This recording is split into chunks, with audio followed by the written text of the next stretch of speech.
We are looking for investors, guys. If you're a rich investor and you have no clue what to do with your money, I got you. I know. I'll put it to good use. Yes. I swear. Yes.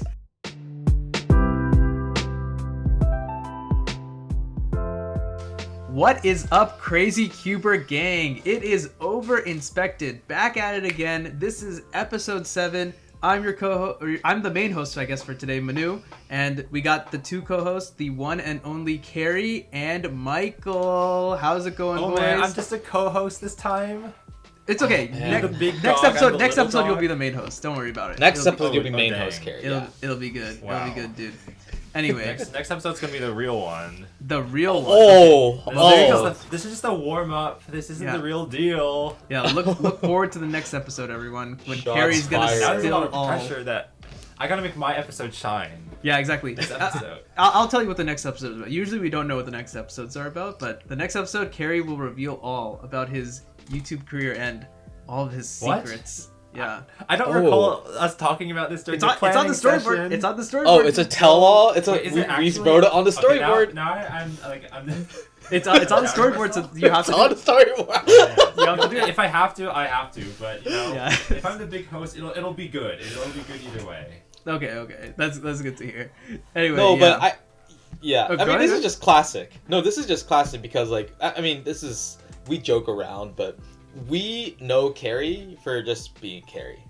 And so it's just, I always found it, like, I always tell Carrie, like, whenever we're at a comp together, like, dude, I don't know that you're this guy that people watch videos on. Like, I don't know. Like, you've told me that you are always not available to do something because kids are constantly asking for your autograph. And I'm like, isn't this the guy that I'm just competing in Megaminx with? Like, I think that only happened once, but yeah, I mean, I think cubing's really good because you know we're all just doing the same thing, and like, you know, I don't speed cube like to get famous. It's just fun to like try to. Hell yeah, I can get behind. We're just cubers. Yeah, it's just in our blood. We're all cubers at the end of the day, aren't we? That's a deep life lesson.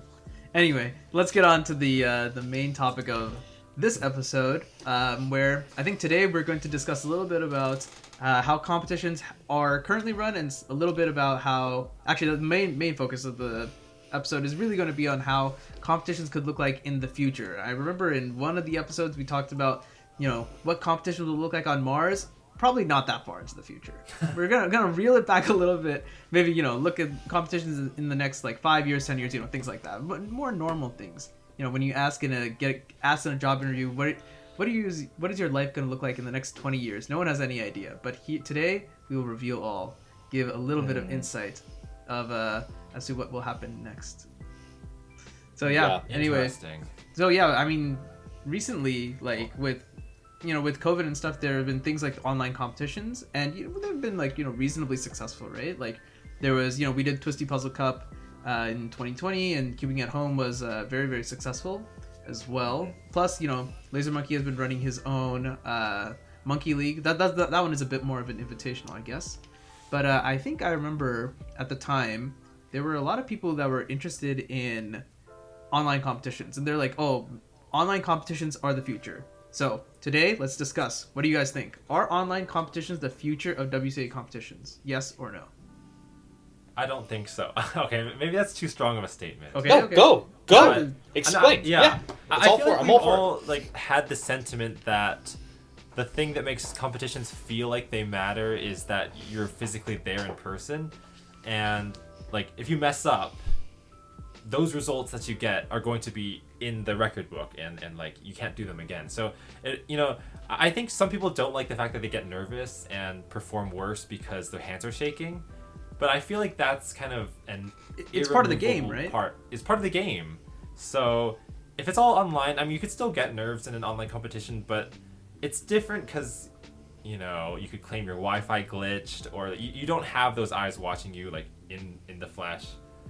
So it just doesn't have the comp feel to it. Wait, so one thing that you said is that like it doesn't feel like official, but like I guess like what I'm trying to ask is like, what if like do you think like cube competitions, like official competitions, should move online? So then there'd be no like nonsense like, oh, these are not official solves. You still think that like the Like the nerves is like a key part that a cuber needs to like overcome. I mean, I guess I'd have to like figure out how are they determining that this scramble you have and this solve you're doing right now is the only one that's going to count, because I still feel like Discord could glitch out and you could just claim that, oh, I really got a 5 but the camera turned off, or I don't know. There just feels like no way to actually make sure that no kids are cheating and no one's like tampering with so internet. like the logistics seem very difficult to undertake. Yeah, that I can get behind.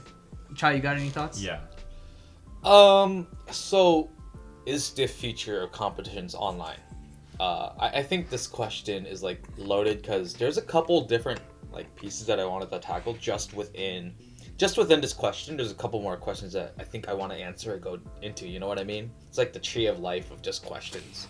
But to go from the first one, no. So no, I don't think cubing competitions online format is the future by itself. What I think the future of cubing competitions will look like is some sort of hybrid. And I am a believer of this because in a previous episode, we did discuss how the in-person competition and how it was nice for your general cuber, the positive experiences that come from it. All of that is valid. And that's where we immerse. Is the right word immerse? It's like an immersion program to get everyone into the community. And so for everyone that I talk to who's like a cuber, like it's always a positive experience to go to these competitions, to compete, to make friends, and just have a good time, be staff, right? All of that is like really, really fun and engaging. And I don't think that should ever go away. But what I do think more the future might have to change is potentially like how we consider, the really, really competitive side of cubing can be. I'm not really saying if solve should be official or anything, but I can imagine a future of cubing where we have a separate score system. So for me, right now in a regular WCA competition, you have an average of 5, best average of 5 wins, right? And then make the next round, and have the best average of 5 in the final round and you win. Right? And there are even some competitions where you do an average of 5, but you do it head to head. And I think that's a great start. And I think that's really fun and competitive. Right now, the problem with... It's not a problem. I just don't think the current format is conducive for pure competition, if that makes sense. Like, just straight head-to-head, kind of like sports-like, chess-like. Yeah, more of a spectator sport. More of a spectator sport, right? And then we've gone into like what makes it a spectator sport, what makes it good or bad. I mean, again, my favorite spectator event is 4x4, for example. But I remember you saying that. Yeah, what I think, if we could change the format of how results are recorded, maybe instead of an average of 5, maybe how many wins they got versus another person. For example, just being really creative with how a competitive format will look like. The reason why I say online competition is in the future is exactly the reasons that Carrie mentioned. I just think logistically it's too challenging, and we can go into why in a bit. But as a matter of, we could still translate that, like what Monkey League did, but we could do it in person. There's no one stopping you. It's just a matter of like, how would you do it? On what scale do you do it, right? And then who's gonna watch, right? And you don't even need cameras or anything, but it's just the idea, if you put Monkey League in person, right? And then you had its own scoring system. And what if I renamed some competitions for you? How about I said, Cubing USA, Rubik's Cube Convention. And then I said, instead of Rubik's Cube, Monkey League. Rubik's Cube World Championships. It sounds different now.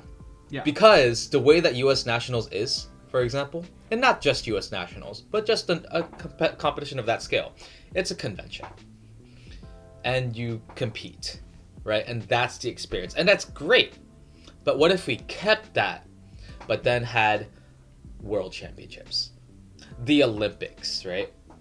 For example. Yeah, I see. So it's like, Yeah. I see. So I guess like one way to move towards something like that, and I guess Monkey League's sort of like this. It would be something like either an invitational basis, or you would have like some sort of qualifiers. I mean, Worlds already has some qualifiers, and I think Nats also has qualifiers. But in this case, what you're saying is that it could be like more strict qualifiers, like number of wins, or or maybe just some metric that we haven't even thought of yet. But some way to kind of like narrow down the competitor field so that we can do maybe more like head-to-head type events. Is that kind of what you're going for? Yes, but I did want to elaborate a little bit. Like, I'm just kind of going off my head right now. But the qualifiers, it probably would look something like results from actual normal local competitions or convention-type competitions, your typical competition.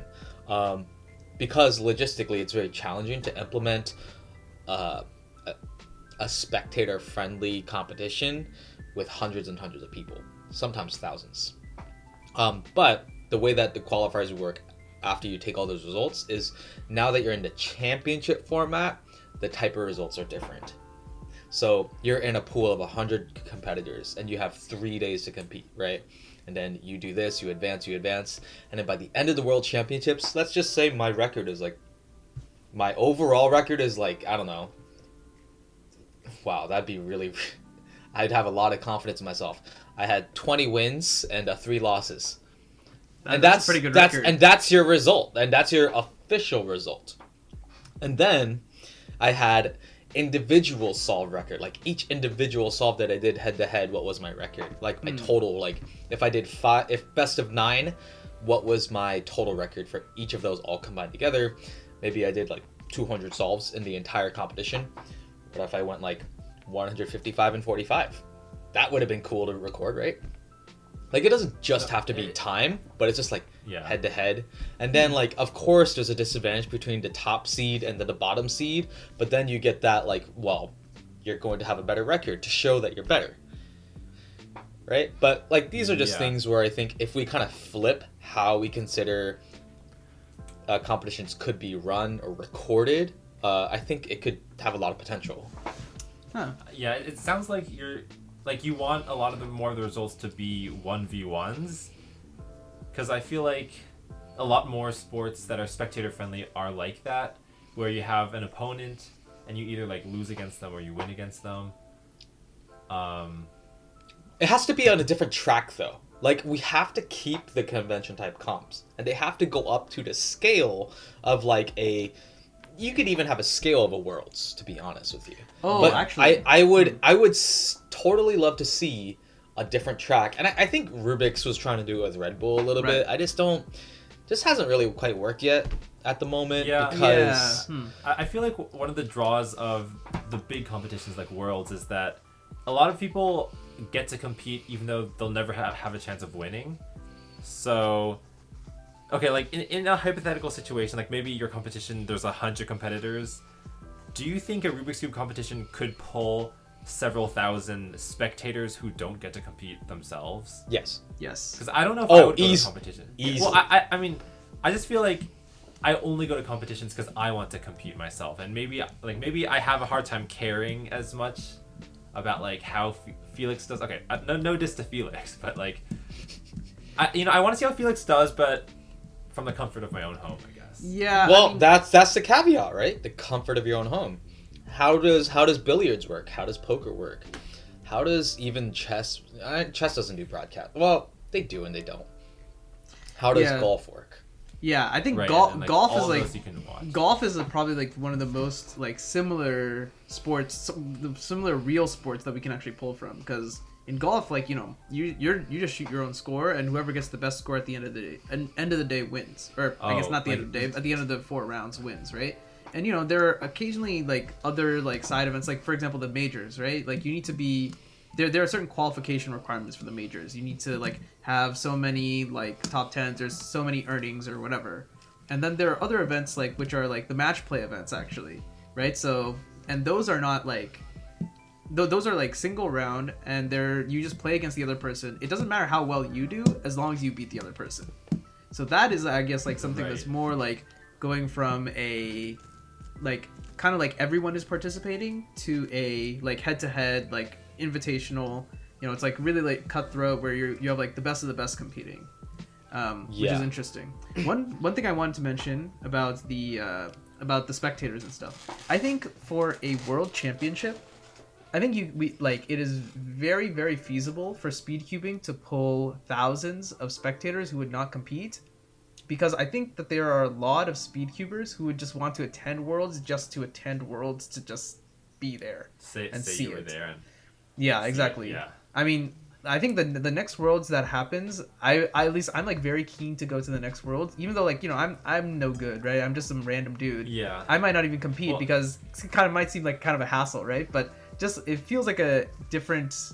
It's like a different level of competition. It's different than like your local competitions that you would go to, because it's just like, oh, this is like the world stage. Things happen here. It really is kind of like our Olympics or our Super Bowl. Yeah. I mean, I did sign up for like Worlds 2021, so I'm not here to like say Worlds doesn't matter, but yeah, I guess it's definitely like a mixture of like both that all the top speed cubers are here, and also this only happens once every 2 years. Makes it feel like whatever happens on this stage matters, and we're gonna be talking about it for like a long time after this. And I think that sort of like gravity makes you think like, oh wow, I gotta pay attention. Yeah, yes. Yeah, definitely. At least I think so. Like, I think that's like a big draw to like going to like these like world competitions and stuff, right? Because, for example, like if the Olympics come to your city, right, or even your country, like if you miss out on that, then who knows when the next time you're gonna host the Olympics is? Like, it could be a long time from now. So yeah, there's like a draw that's like it's like a once in a lifetime opportunity type thing. I guess cubing is not exactly the same thing, but then again, because Worlds is held in, different places all around the world, there's a lot of travel that's involved. And I think here again, like kind of the average age of the speed cubing community shows again, right? Like most speed cubers are probably not self-sufficient enough so that they can just like sponsor their own trip to Worlds. Usually you have to go through like a parent or something for probably a lot of people. So that I feel like when it becomes difficult. It's like, oh, am I really gonna take my kid to go see Worlds for an event that they're not even gonna compete in? Then as a parent you need to reconcile with those things. So those are definitely factors that I think change a lot of things. That's like, okay, like if you're gonna go, that's cool. Like now you get to compete in Worlds. Like that's a lot better than just showing up and just watching other people. Yeah. No, definitely. I imagine if cubing were as big as like even like the tertiary sports, then like the institution would have enough money to sort of fund and invite the top cubers to come, so that to the parents it wouldn't even be a financial decision. But like the WCA is like entirely just voluntary, so that doesn't really exist. Well, that's what I was going to like say that a little bit, like just to clarify. Just to make it very clear, I want the current infrastructure to stay. Like it has to exist for this future. It's just an addition. But like even considering the addition of this sort of hyper competitive format, like, and then you have to ask the question, the WCA, if they were to do it, right? If you were to have 100 people, and it's basically an invitational, it's not, you invite the top 100, for example, right? Is that considered an invitational? You pick up the top 100 from the qualifiers, so like qualified times. Yeah. Let's consider it an invitational for now, right? And then how are you going to get everyone to actually go? Because some of those people can't go alone. Are you going to sponsor the whole, family and stuff like that, right? And then, or are you asking them to come alone? And are like 40% of the people not going to show because of that? Like random logistics, right? I mean, is it a problem if like a quarter of the invited people don't show up? Because that's sort of what happens with Worlds, and like you still get such a large percentage of like the top 10 showing up. It's still like, whoa, everyone's here. Yeah. Well, oh man. I guess like if you're creating like a tournament bracket, you want to know the number of competitors before you start. Right. No, definitely. So like you have to have some sort of guarantee that people are going to show. So that's what I'm going to say. Like that's just one financial aspect that you might have to pre-plan for to make sure that the actual product is good. But just, another thing, obviously, the WCA is not loaded. This, but what I would say is, I'm not going to call out the WCA, but I would love to see some sort of idea like this implemented in the future. I'm all game for it. I'm all game for throwing all your cards at the table and going for the most hyper competitive cubing competition that is broadcasted to everyone in the cubing community, and it can go viral, just like how any monkey league can go for 1 million views, just like that, because it's the top of the top, right? And it's hyper competition and it's pressure. And then I don't know, I want to ask you guys a random question, right? If a WCA world champion, if we had the WCA World Championships right now and the person wins in the current format, they're considered the champion for that event that they compete in, right? Mm-hmm. Yeah, they're world champion. The WCA World Champion in 3x3. This is the one thing that I can't figure out. If this format stays the same, then what do we call the person that wins the competitive format? So let's say let's use 3x3 as the example, and the winner of 3x3 in the hyper competition. Do we call them the world champion? And if we do, what do we call the other format winner? Because that still has to exist, right? Yeah, I mean, I feel like since you're the one proposing this new other competition, you're the one who has to sort of think of the new name.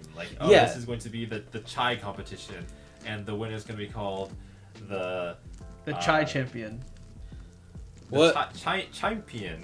The champion. Well, what if we did something really funny, maybe sports, where the winner is actually named after a former, an iconic cuber.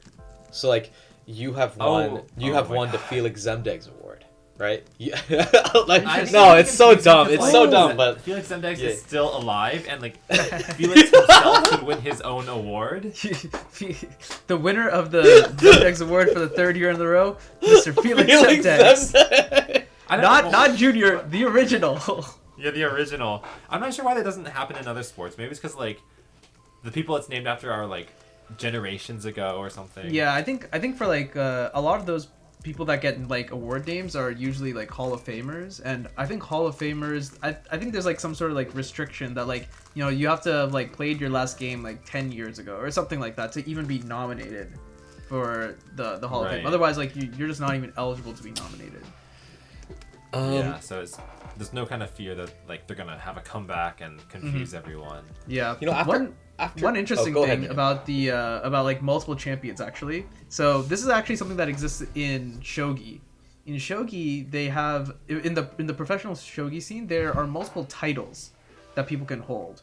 There's the Meijin, which is it's somewhat like the Grandmaster, the whoever is the world champion, if you will. But then there are other titles as well. I don't remember all of them, but I think one of them is Dragon, the Dragon King or something like that. And they're I think 5 total titles, and so you can have multiple people hold different titles, for example, and those are decided via different tournaments. There's different tournaments for the Meijin tournament, for the Dragon King tournament, or whatever it is, and those are done via different ways, and there are different people who are eligible for each one of those things. So it's possible that if you have some sort of I guess golf structure where you have everyone gets to compete, and whoever is the top average gets to win, versus a more head-to-head one that's we're gonna invite 100 people, and whoever is the best out of this knockout round or whatever wins. It seems you could just hold titles, right? And then that would allow people to hold multiple titles if they wanted to, if they were able to as well, which would maybe speak to the advantage of I can beat this person in a head-to-head format versus I'm a little bit better in the traditional average of 5 format, maybe. Yeah. Well, are you thinking of so titles sort of already exist, that there's the Square One champion, from 2019, but when you mentioned the shogi titles, they sound sort of more not flowery, but more they elicit an image, the Dragon King or something. Are you suggesting that you know what? No. A better way to think about it. Well, I have a very a clear understanding about this one just because I played a ton of World of Warcraft. And then when you did achievements and you unlock certain achievements in PvP, you got titles. And then, of course, I've been dabbing into chess a little bit. So, like, theoretically, we could take a result like, instead of the overall winner of the competition, right? Instead of the overall winner having some sort of, like, title, you could also do a thing where, like, your head-to-head record, if you have a certain head-to-head record, you earn this title, and it shows up in your profile. Or you can use that title officially. I don't know, unofficially. Yeah. Like, so theoretically, if the title was Grandmaster, and it's not going to be Grandmaster, by the way. I'm just using something that everyone knows. Grandmaster in chess. You could say, oh, I'm GM Max Park. Interesting. Yeah, exactly. So, like, I think that's something that, like, if you explain it to a person, I think that kind of, like, clears it up a little bit. Like, I'm at this level. I think actually another thing that you could say is it's also similar to it's just like a majors, right? Like majors in golf or tennis, right? Like, oh, like I currently hold, like, I am the current champion of, like, the Australian Open or the PGA, you know, like I'm the major champion, right? And then, like, if you collect all the major champions, I don't know, it's like a Tiger Slam or whatever, right? Or like a Grand Slam. Exactly. Like, it allows you to hold, like, multiple and it's just the same thing as the Shogi titles, right?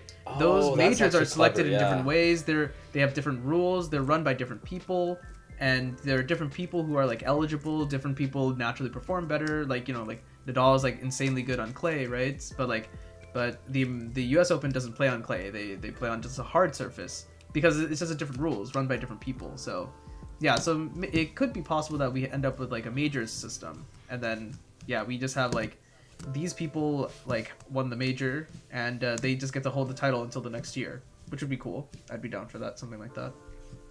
In fact, that would actually fit really well with the current with the current Worlds format, right? Because we have World Championships, which happens every 2 years, and then in the middle you stick another World Championship, but it's more of like this invitational format, maybe. So that people who that way, like, you know, the average cuber who just wants to enjoy Worlds isn't burdened having to go to Worlds every year.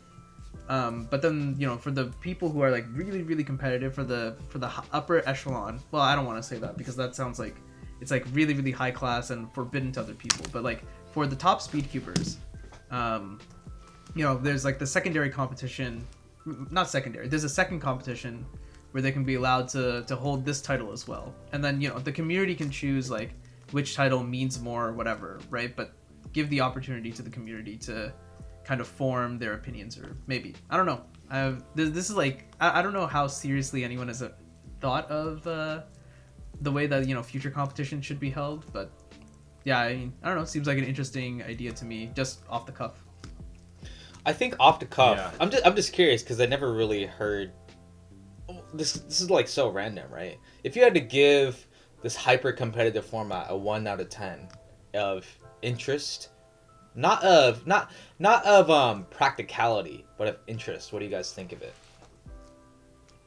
I think it would be pretty interesting. I'd be pretty interested in seeing, like, head to head. I think it would be really fun to watch. I think that the fact that Monkey League already exists kind of gives us a litmus test as to, like, you know, how people are going to respond, and the fact that they get lots of views is a good indicator. Because, like, if you just advertise it as, we're going to do it Monkey League, okay, I know that Monkey League wasn't the first person to do it, but if you just said, they're definitely the best. They're definitely the best right now, like, you know. Yeah. Like, if you advertise, like, this competition is real life Monkey League, like, in person, I think a lot of people would be like, whoa, like, I want to see that.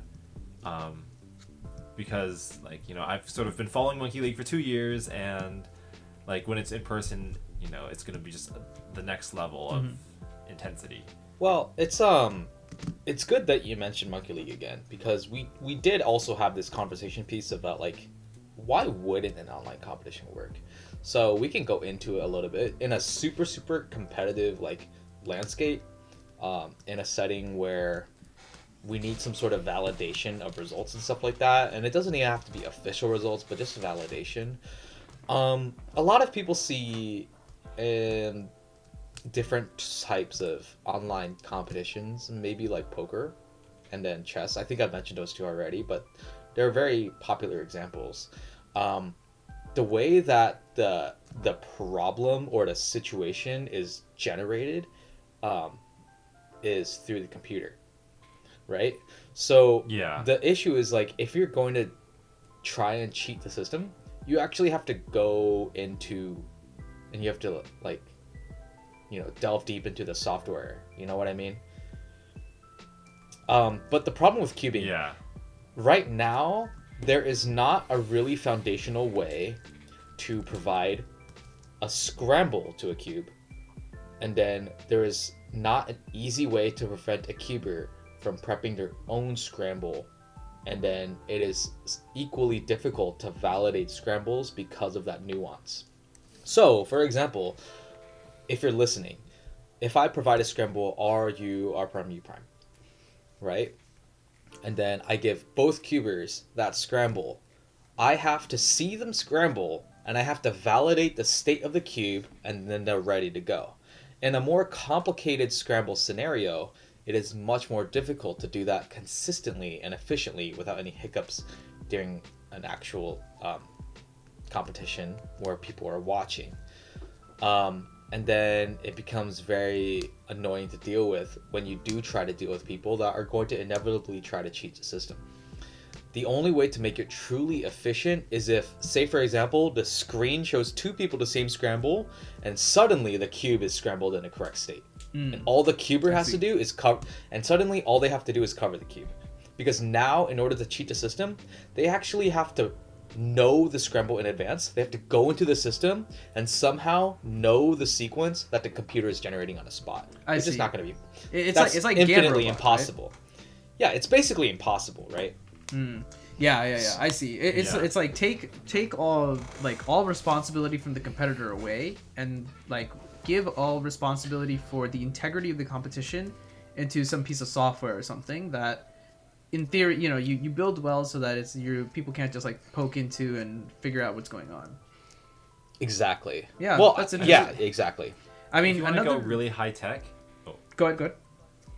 Oh, like I was gonna move on to the what do you call it? Like the Bluetooth cubes that can detect what orientation they're in. Mm-hmm. I don't know. There must be some way where the cube can say like, I am in this scramble, which matches the computer-given scramble. So I'm gonna send this like validation certificate token to the like server, which says like, you know, this is the correct state. Yeah, exactly. Yeah, that could work. Yeah, I mean, Bluetooth cubes would work that way. So yeah, but then that would require every competitor to use one of them.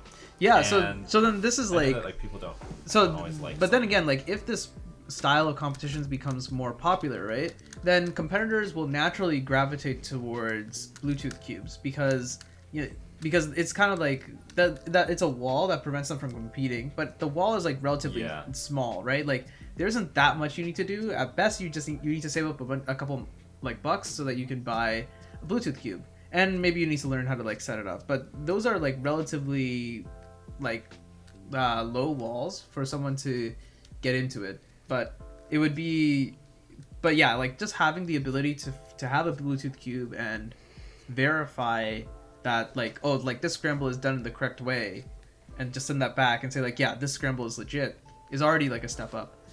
What is also interesting, I think, is what if we go one step further, right? What if instead of like the Bluetooth cubes where, you know, we're solving with our hands, what if instead everything is just virtual cube, right? That way there's no actual physical scrambling happening. All of the scrambling is just, you know, it's just some sequence, right? Which your computer can just run and just display to you. And instead of like having to turn anything with your hands, like you're just hitting a bunch of keys. Pressing. Virtual cubes already exist, right? People have virtual cube records and stuff. So yeah, I was gonna say, like I forget which speedcuber, but like, you know, they were focusing on just virtual, and they're getting down to like sub 6 averages. So it feels about like you can get to about the same speed with both. Yeah. So I don't know. Maybe that's another thing that like maybe if cubing ever runs into like the integrity issue, right? Because in theory there are holes in a lot of the things that we do just because we have to do it on physical hardware. We have to have someone actually move their hands so that they can so they can affect like the plastic of this puzzle. And instead of doing that, if we just hand all that away to a computer instead, we can get rid of maybe some holes in the process. I feel like, well, okay, I feel like there's a few problems, but I'm playing devil's advocate. It's not that like I don't actually believe in it. I feel like one of them is it's like so much easier to just hack in a rapid string of keystrokes that like you didn't actually press, because like you could just write a script that could like screen record and like analyze it, and then a computer could like find a solution in 0.01 seconds, and then like it would fire like like a tool assisted speed run, right? It's a task. Like a task. And then the other thing is there's like a whole subculture of speed cubing, which is like learning the right finger tricks, and that would just go away instantly because like now finger tricks don't really exist. Yeah.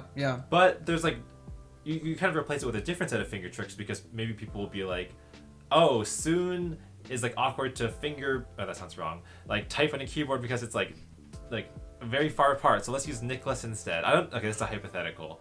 But I think that could be interesting because the solutions might be different, because like different algorithms might actually be friendly to type. Yeah, I feel like this is probably also another thing that like people who play rhythm games maybe like deal with, or like things like Osu, where like Osu. There's like a bunch of like inputs that need to happen like relatively quickly, right? And you need to be like constantly processing the screen to see what's happened. So it's like a instantly going from visual to like motor capabilities. So yeah, I don't know. It would be very different. That's for sure. And also probably not something that we would get to. I don't know, like unofficially seems like it might take a while to get to, but even if like officially, like I don't know, let alone officials. I mean, well, like Carrie, I know you said devil's advocate, right? But at the end of the day, you're kind of just we're all on the same boat here. Like at the end of the day, online competitions are there's a lot of roadblocks. Yeah. I mean, truthfully, it's just there's a lot of things that can go wrong, and it's specific to cubing. Like even though I consider cubing as a similar hobby to certain other hobbies that may broadcast, cubing has an inherent problem where currently the software doesn't translate to the scramble state. Now, what like I want to clarify, the Rubik's Connected actually does that, and Rubik's actually does competitions through the Rubik's Connected. They have they built their own proprietary app with their proprietary cube, which is really nice. It's just hasn't developed enough yet. Also, the Rubik's Cube Connected is all right. I was gonna say it's okay. Like any smart cube is probably going to be a little bit less ergonomic than just a standard speed cube, because it has to be holding a lot more technology. Oh, pause. Did you try the GAN? The GAN I carry. GAN smart. No, I don't have any my smart cubes god, right dude! The GAN I carry is legitimately a speed cube. It is just a cube. Well, the thing is, I have seen like Max Park use one and get 4s on it, so to me that's enough. The GAN I carry is so good. Yeah, I feel like if it is just as good, like someday everyone might just use it, but not yet.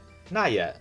Okay, so that was sort of like the online competition bit. I don't know if you guys had anything you wanted to discuss about future competition state, but I had something else in mind. But I wanted to save it just in case you guys had something else, because it's kind of relevant, kind of not relevant. Okay. One thing I wanted to, I guess let's try and cover both. One thing I wanted to ask, so pulling back from like will competitions go online and stuff. What about, and we're still talking about technology. What do you guys think like the next technology that will come that will like help out in-person competitions? Because one of the things that I think has been people have been talking about for a long time, right? We still use paper scorecards. In 2022, that's another one. We're still using paper scorecards instead of using tablets or something. So I don't know. Maybe you guys have thoughts? Yeah. Well, okay. When you brought that up, I was like, that seems like the easiest no-brainer. Like if some company like Moyu just designs a speed stack timer where you could like turn on an like unofficial setting, which would then send like data to a computer, then like you don't even have to keep a scorecard.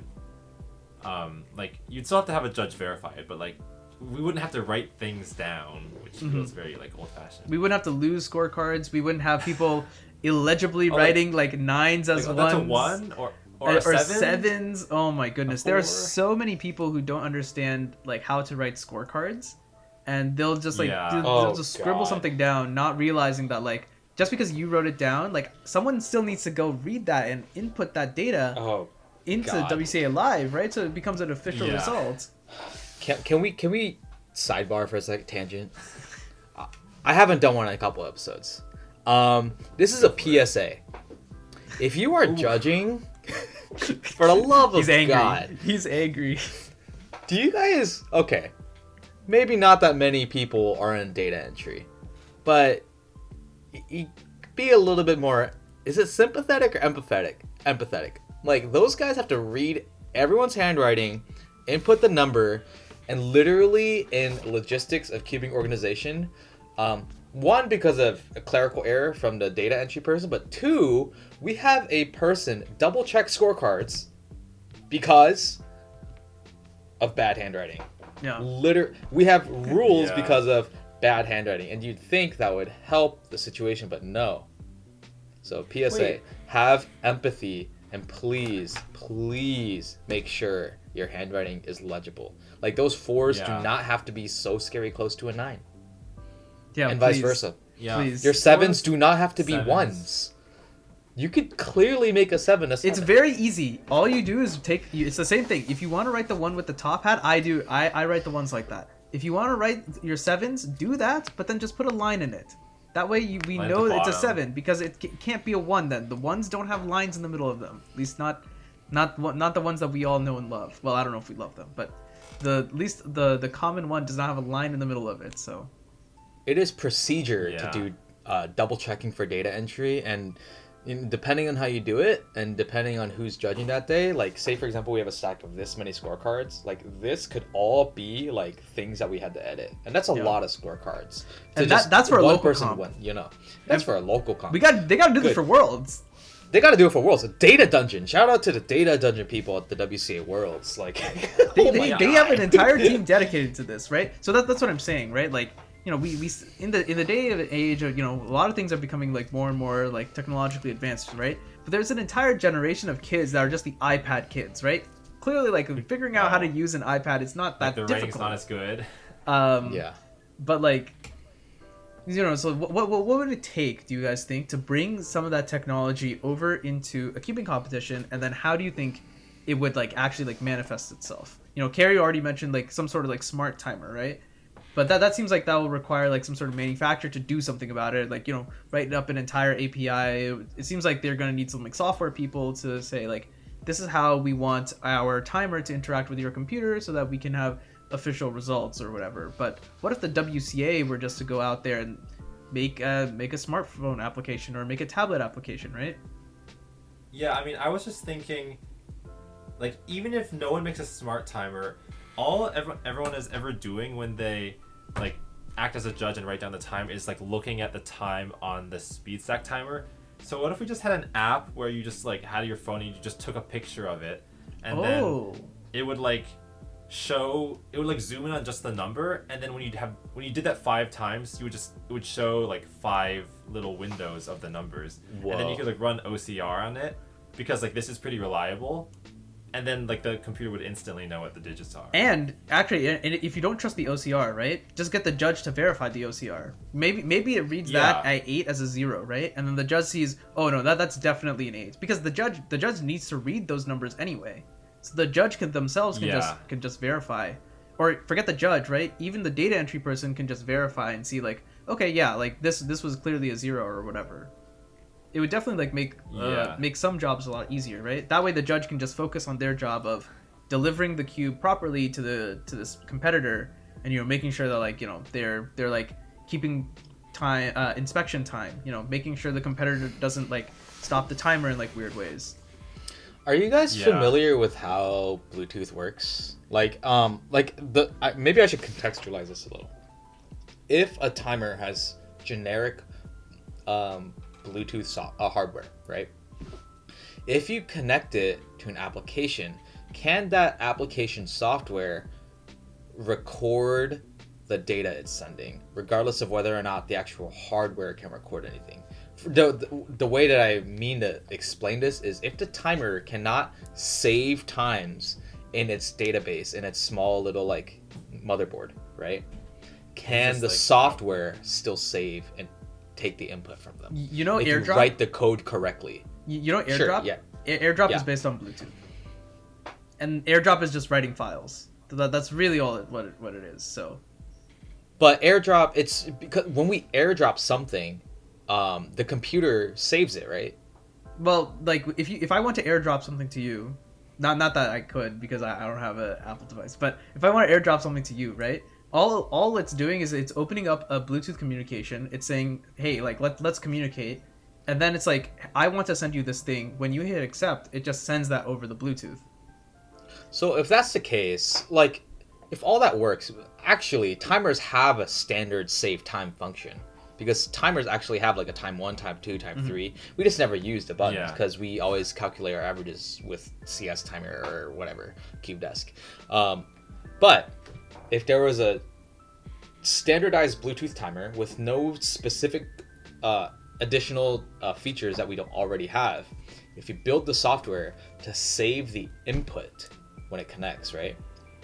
So like I stop the timer, it says 10 flat, and it saves the input via Bluetooth.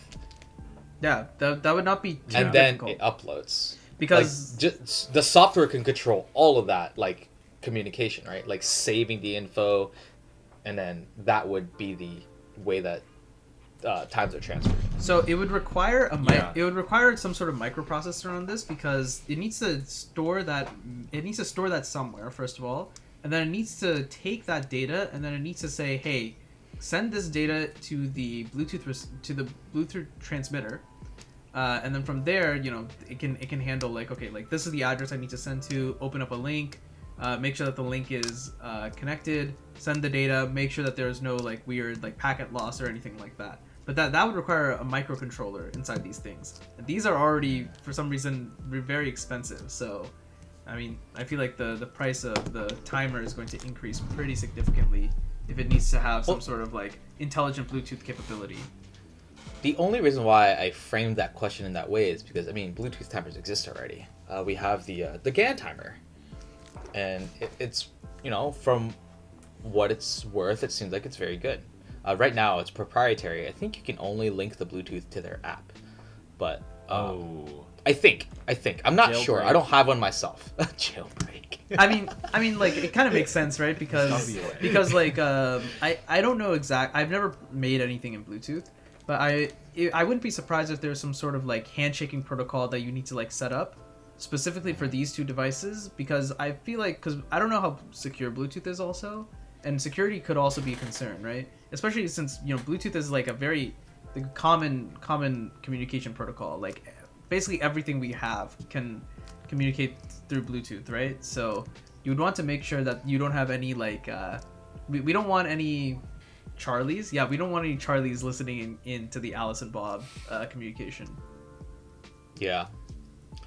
Yeah, I mean, this is a case where if Charlies are listening in, like, I feel like that's not super sensitive information, but I mean, still, security is important. Yeah, we want to make sure Charlie isn't listening and Charlie doesn't modify the. Yeah, if he modifies, then suddenly. Then Charlie matters.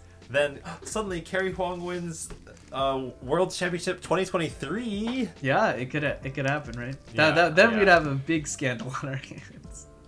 Yeah, and then they'd be like, wait, he's a computer science degree. That must mean something. But think about it. Yeah. Go.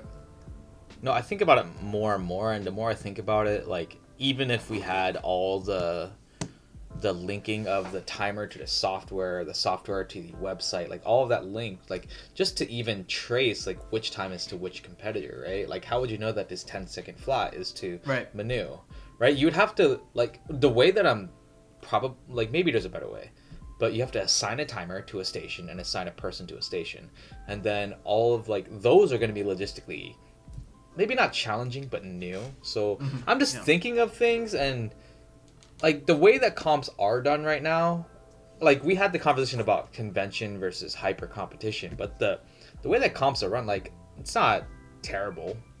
It's just handwriting sucks. Yeah, it's just handwriting. Yeah, that's it. it. Feels like an old-fashioned way of doing things, but it's not broken. True. If it ain't broken, don't fix it. I mean, it is broken because of like bad handwriting. There is this thing, and it's pretty notorious in the cubing community. And unfortunately, if I say this, SpeedStacks will never sponsor our podcast. But I mean, the other reason that this conversation is ever brought up is because SpeedStacks timers are trash. Is it because they reset? Yeah. They just reset. Like a lot of other things. They just do things. Like they do all sorts of things. like you ask anyone that lives in the Rockies, and for some reason the static affects the timers. Just like that's whack. Just a bunch of dumb stuff. That's why. So I've never heard of them like sponsoring a YouTuber, so I'm not worried about that. No, it's a joke, but yeah, that's the other reason why this conversation is even brought up, because the hardware that we're using is often unreliable. I mean, I find it like crazy that we're still so reliant on the speed stacking community. Yeah, and I know that like Moyu and Gan have like created their own timers, but they just haven't been like adopted in widespread competition yet. Not yet. I think it's like patent related for the most part. Yeah. But like I would have my doubts whether or not those timers are even better than the SpeedStacks ones. Yeah, I think until the technology sees a significant until it sees like a significant improvement, I mean, we're all stuck. They're all basically the same, right? So anyway, I think we let's end that one for the sake of time. And then Chai, you said you had another thing to touch on. Yeah, I did want to touch on it because I remember this is one of the car stories. This is one of the ideas brewing in the car. And when you were talking about the majors in golf, I was like, oh yeah, you know where I'm going with this. Yep. So, and this is not to really modify the way that competitions are currently won, but an addition to the experience of a convention type comp. So really, the way that it works is the way that we're thinking about hosting comps in the future is we made comps kind of like, I mean, the West Coast Cubing Tour, when they organized it, was kind of similar, but really have a leaderboard for competitions that are run or sponsored by the area. So for example, West Coast Cubing, if we were to host competitions and you were to attend now that I think about it, why am I not doing this with West Coast Cubing? That is literally so I should literally just start it now. Like this idea is like it's not almost foolproof, but it's really cool. So you have a leaderboard for your area.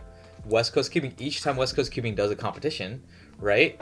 If you place at a certain placement, you get X amount of points. And then at the end of the season, you get like a small little prize or recognition and stuff like that.